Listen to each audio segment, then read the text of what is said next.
Okay, we have Mimi Torchin, who is with us now. She is the grand fromage at Soap Opera Weekly. How you doing? I'm okay now. Yeah, we're just kind of climbing around here, as we said. It's jam-packed, full of fans. They've been here for quite some time. And if there's somebody who can really give us the inside scoop about the Daytime Emmys and soap operas, it's definitely you. Why are the Daytime Emmys so important? Why is it a big deal? Well, I mean, it's, whoa, somebody exciting That's coming. Peter Bergman going back in again. This is the biggest night. This is the highest accolade an actor or a show can win. Anybody, this is our Oscars, right? Uh-huh. So that's why it's so exciting. What does it mean to somebody to win one of these things? Do they get a bigger dressing room? What's the deal? You know, it really doesn't mean a lot as far as dollars and cents. I don't think it helps anybody if they want to leave the soaps, but it makes you feel good. It makes you feel validated, and it means that you've done a good job. I don't think there's a person in this industry that wouldn't like to win an Emmy, even though it probably doesn't mean anything as far as money or a bigger dressing room. I like the bigger dressing room idea. Now, the one thing that also stands out about Daytime, and I talked to Peter about that just a little while ago, we are surrounded by fans right here. They've been out here for ages. There's nothing like a soap fan. The greatest fans in the whole world, soap opera fans. There is nothing like them. There's nothing like them. There's nobody like them, and there's no other fan that has the same kind of influence that a soap opera fan has. So it's kind of a give and take. It's very interesting. Some shows have been on for decades now, and it has to do with these folks, right? If they don't like something, that's it. It's over. You know, ratings. Ratings is for daytime, for nighttime. That's it. Yeah, of course. What is it that turns a fan off? What don't they like? Well, fans, I think, are drawn first to characters. You have to create a character that sticks with you, a character that somebody can identify with, someone can fantasize about, and then, of course, there's story. And if you have a great character and a great story, that's it. If you have something dull that goes on forever, if you kill a character that people really like, if you have a character do something that isn't within their character, fans get mad. And they, you know, I'll tell you something interesting, too. The attention span is much shorter than it used to be. People would stick with the show even if it was going through a slow period, which all shows do. If you're on every day, 5 days a week, you know, for 52 weeks a year, you're not going to be able to be fantastic all the time. But it used to be that a fan would stick with the show. You know, now I think because of MTV and quick sound bites, and we've just sort of lost that attention span. And if a show is sort of dull for a couple of months, they'll switch to another station.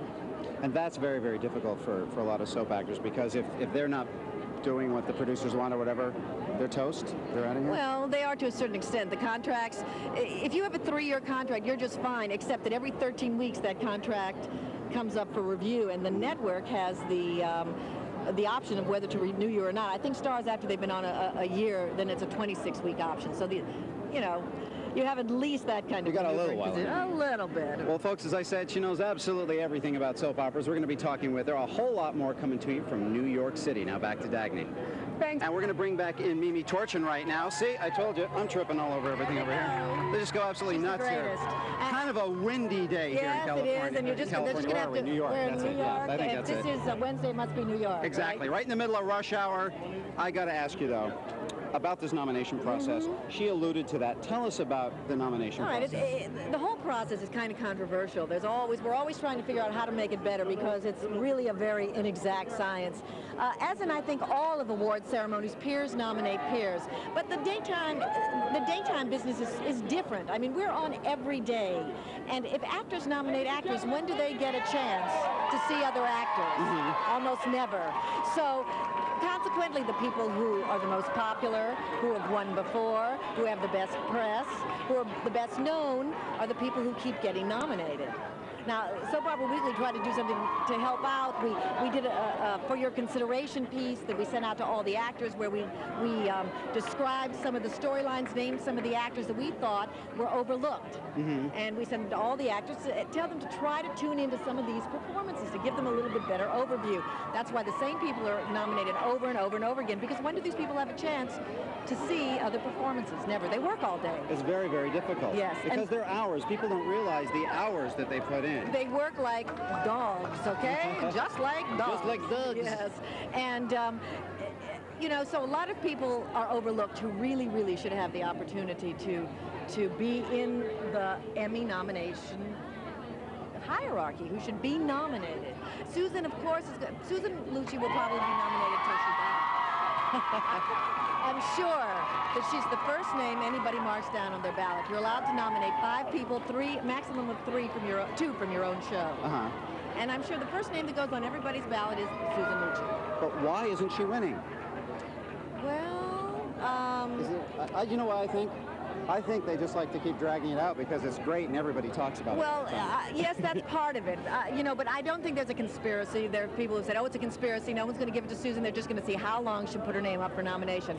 I think the problem is that what Susan does is basically broad. She is fantastic. She has created one of the most memorable characters in daytime. She is beloved in the industry. She is beloved by the fans. She won our Emmy poll from the fans. Linda Dano, by the way, won Soap Opera Weekly's personal Emmy poll. Okay. And the thing is, though, is that the character is very broad. What she does best is comedy. And it's very hard for someone who does comedy to really compete against people who are doing rape stories, as Ellen Dolan did. I mean, Linda Dano, who had an alcoholism story. The stories are gut-wrenching. They're very dramatic. And you know, I don't know whether everybody knows this, but people are only judged on 2 hours, 2 shows. And that's it for your entire year. That's it.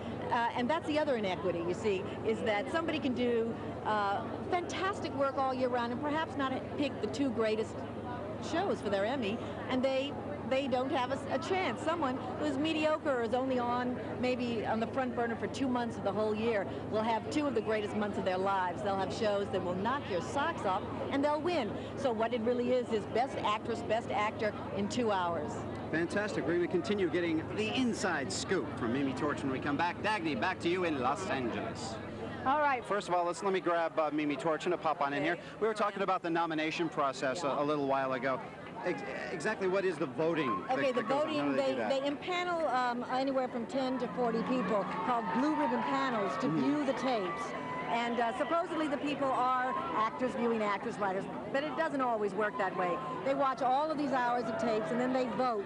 They vote 1 to, however, let's say there's 5 nominees, they'll vote 1 to 5 as far as priority, right. 1 being the highest. So at the end of the voting process, the person who has the lowest number is the winner. Okay. And again, it all comes down to, for actors and for everything, 2 hours of tape, except for the best show, which is only judged on 1 hour of tape. So for the entire year? For the entire year. So the show could be a real turkey, although none of daytime shows are turkeys. But it could have 1 brilliant episode, submit that if it gets nominated, submit that as the episode, and it can be the best show of the year. So now, exactly what's going to be happening tonight? We're going to be doing a cocktail party first. Right, cocktail. Then a sit-down dinner. Sit-down dinner. And then the awards. That's it, and I think there's a champagne reception afterwards. And you're going to be going inside, checking it out, and reporting back in about an hour or so. Tell us what the buzz is, absolutely, right? plus I'm going to eat and drink. Oh, absolutely. Bring me some food, okay? I'll try, Michael. Right now, we have Kimberlyn Brown, who is...